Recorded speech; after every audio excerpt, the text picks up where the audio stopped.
It's Wednesday, which means we talk injuries, mainly NFL injuries, with one of the experts at OrthoCincy. There's a ton of great things about OrthoCincy. First of all, specialists and locations all throughout the tri-state, and they've got walk-in orthopedic urgent care with evening and Saturday hours. Find out more at OrthoCincy.com. That's OrthoCincy.com. This week we have with us Dr. Angel Velazquez.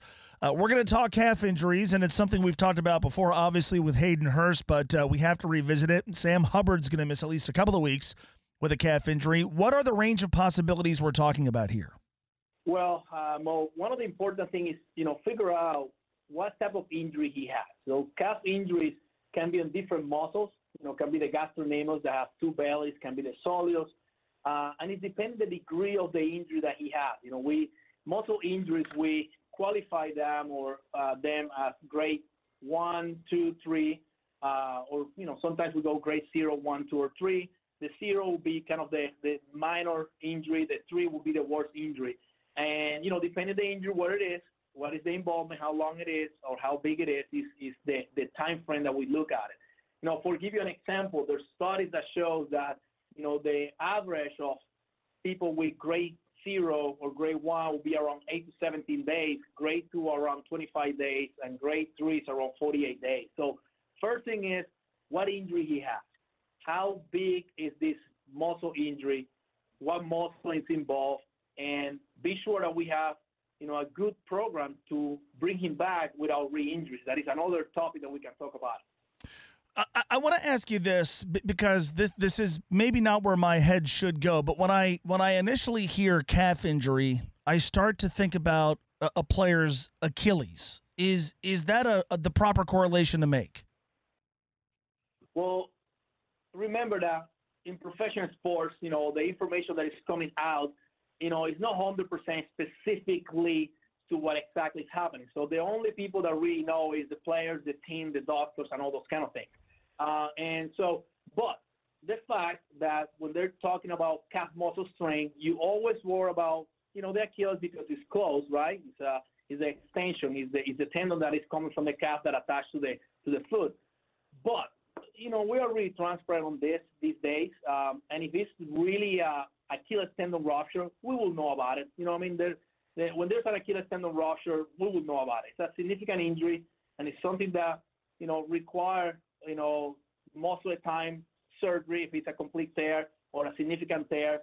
But if it's a muscle injury, you don't want to give anybody false expectation, right? So if it's a muscle injury, and that's what we believe now, listening what they're saying, what the expression it is, what they're sharing with us, I expect to be just a muscle injury, not an Achilles tendon. All right, so if it's a muscle injury and the hope is that he should be ready to go before the playoffs or by the playoffs, which start in a few weeks, does that feel realistic to you? Well, like I say, depending the type of injury and the degree of the injury that he has. And I'll give you a couple of examples. You go back in, 2014, Aaron Rodgers get an injury, calf muscle injury. He didn't miss a bit. He was able to play. He obviously has some limitation running the ball, but obviously he was able to throw and he was able to do things. So remember, position is important aspect. Antonio Brown, 2017, he sustained an injury back in week 15. He was able to go back January 14 about the Jacksonville Jaguars and actually, catch for 132 yards. But if you look at it, week 15, that's mid-December, right? All the way to January 14, it's kind of 4 weeks apart because the position requires explosiveness, running, jumping, all those kind of things. So depending the position, depending the degree of the injury is what we should expect from him, right?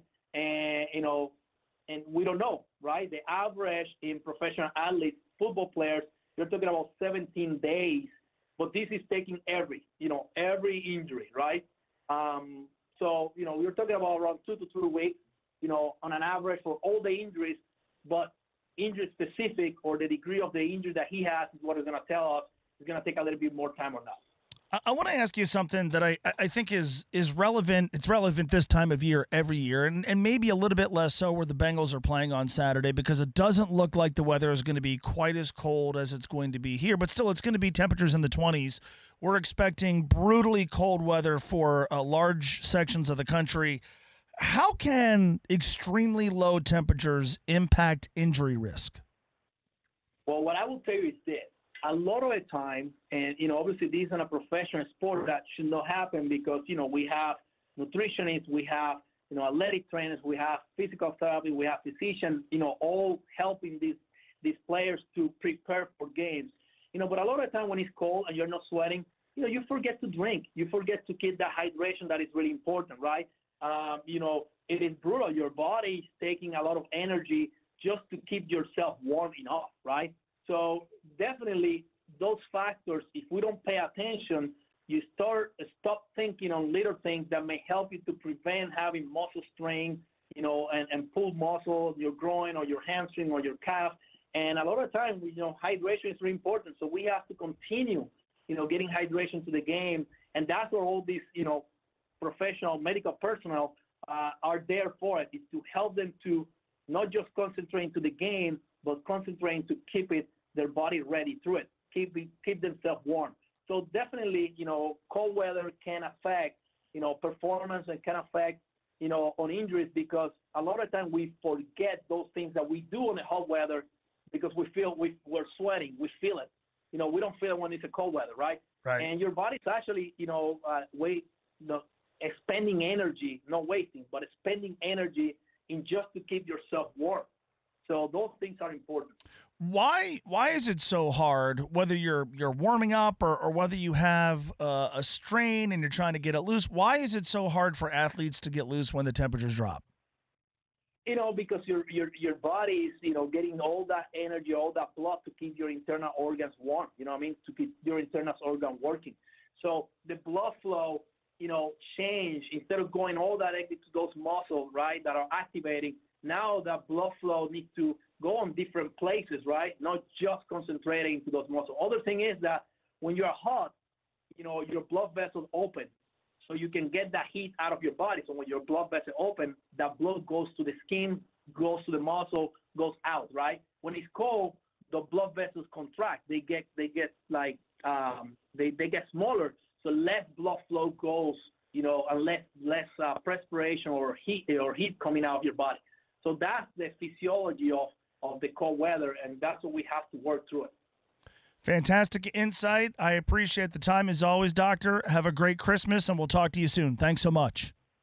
Merry Christmas to you and your family, too, and everybody listening. Thank you.